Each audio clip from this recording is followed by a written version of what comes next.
The mother at the center. Power, family, and class in Venezuela. Runtime around 8 minutes, based on Campo-Redondo, Andrade, 2007. What if the family structure you grew up in wasn't a failure, but a system that had been running almost unchanged for 500 years? Today we're diving into a fascinating piece of academic research, a 2007 paper by Venezuelan scholars Maria Susana Campo-Redondo, Jesus Andrade, and Gabriel Andrade, published in the journal Phronesis. The paper is called Matricentrality in the Venezuelan Family from a Historical Perspective, and what it reveals about power, gender, and social class in Venezuela is genuinely surprising.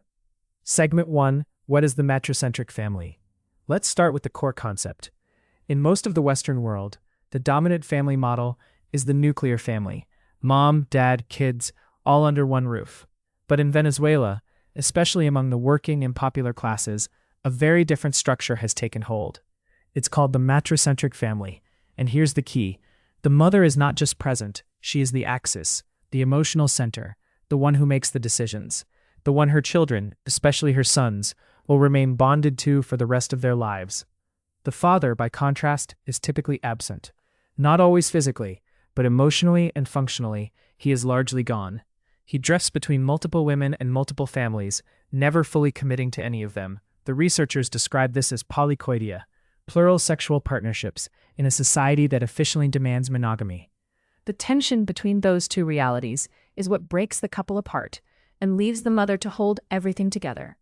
Segment 2. 2 types of solitude, 2 types of power. Now here's where the analysis gets really interesting, and where a sharp distinction emerges that runs through everything else. In the Venezuelan matricentric framework, power is split in two. Social and economic power remains patriarchal. The man still holds more standing in the workplace, in public life, in the institutions of society. But domestic and emotional authority, that is monopolized entirely by the mother. And these two kinds of power produce two completely different experiences of solitude. The mother's solitude is what the researchers call the solitude of a winner. She is not a victim of abandonment. She is, in a real sense, the architect of her own emotional empire. By keeping her son close, subtly discouraging him from fully committing to other women, and competing, consciously or not, with his future partners, she ensures that no one can ever fully displace her. Her son always comes back. And when the daughter-in-law and the mother-in-law finally get along, it's usually after the son has left. The father's solitude is something else entirely. It is the solitude of exclusion. He may hold economic capital, but he has no real emotional home. He is an outsider even under his own roof, viewed with suspicion, gradually displaced by maternal uncles, godparents, and community figures who step in to do the actual relational work of fatherhood. He signs the checks, but the mother directs the internal life of the family. Segment 3. Who actually decides?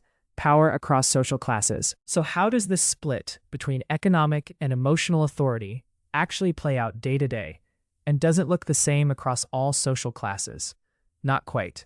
Among Venezuela's popular classes, roughly 80% of the population, the matricentric structure is at its most complete. The couple barely exists as an institution. The father leaves or simply never commits. The mother assumes almost total responsibility: how resources are spent, how children are raised, how the household runs. Every major decision in the children's life worlds flows through her. But here's what makes this more than just single parenthood. When the mother recognizes that her children need a male figure, she doesn't wait for the father to step up. She makes a deliberate strategic choice. She turns to her own brothers. This is the avunculate system. The maternal uncle, not the biological father, becomes the real paternal presence. The mother is not just surviving the father's absence. She is, in effect, replacing him with someone she trusts and controls, her own kin. Now move up to the middle class, and the picture becomes more layered, and honestly, more revealing. The father is present. He hasn't left, but presence and engagement are not the same thing. Think of it as a tug-of-war between two kinds of authority. The father controls the economic domain, major financial decisions, where the family lives, large purchases, because he holds the income and social standing that a patriarchal society rewards. But inside the home, in the world of the children, the mother holds a complete emotional monopoly. She decides their education, their social circles, who influences them and how. The father is a provider. The mother is the architect. And when the father tries to assert paternal authority, the mother often works, sometimes consciously, sometimes not, to marginalize that influence. She may still prefer her brothers as the male role models for her children, even with a husband in the house. This creates real friction. The father jealously guards whatever parental rights he has, while the mother actively steers her children toward her own kin. The biological father ends up competing for relevance in his own household, and frequently losing. Meanwhile, if the middle-class father is maintaining a clandestine second family, which the research suggests is common, that secondary household, usually headed by a woman of lower social standing, becomes deeply matricentric all over again. The middle class doesn't escape the pattern, it just exports it downward. Segment 4. Where did this come from? How did any of this begin? The researchers trace it back 500 years to the Spanish conquest. The conquest was carried out almost entirely by men. They left their wives in Spain, intending to return. They established sexual relationships with indigenous women, relationships that were never fully legitimized. Spain had an institution called barragania, a kind of official concubinage, reserved in Spain for the nobility, but freely practiced here by men who saw themselves as the new elite of the Americas. Indigenous communities, for their part, had practiced polygamy for generations. The church banned it, but the practice didn't disappear. It just went underground. Men continued to have multiple partners, only now it had to be secret. The legitimate family and the illegitimate family became the two poles of Venezuelan social life, and that structure has never fully collapsed. Poverty, low life expectancy, limited healthcare, all of these factors also made it harder for romantic love between couples to take root.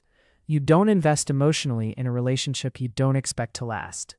Conclusion. So what's the way forward? The researchers are clear. The matricentric family is not going away.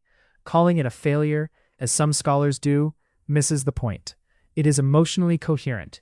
It works on its own terms, but it is also entangled with poverty in a vicious cycle. More children, fewer resources, fathers who leave to escape the financial burden, which creates more motherless households, which creates more children. The solution the authors propose is not to fix the family from the inside. It's to fix the society around it. Give women economic opportunities. Close the gap between the power women hold in the home and the power they are denied in public life. When that gap shrinks, the cycle begins to break. The mother has always been at the center of the Venezuelan family.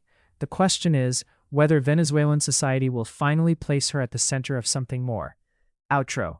This has been a deep dive into matricentrality in the Venezuelan family from a historical perspective by Campo-Redondo, Andrade, and Andrade, published in Phronesis, Volume 14, 2007.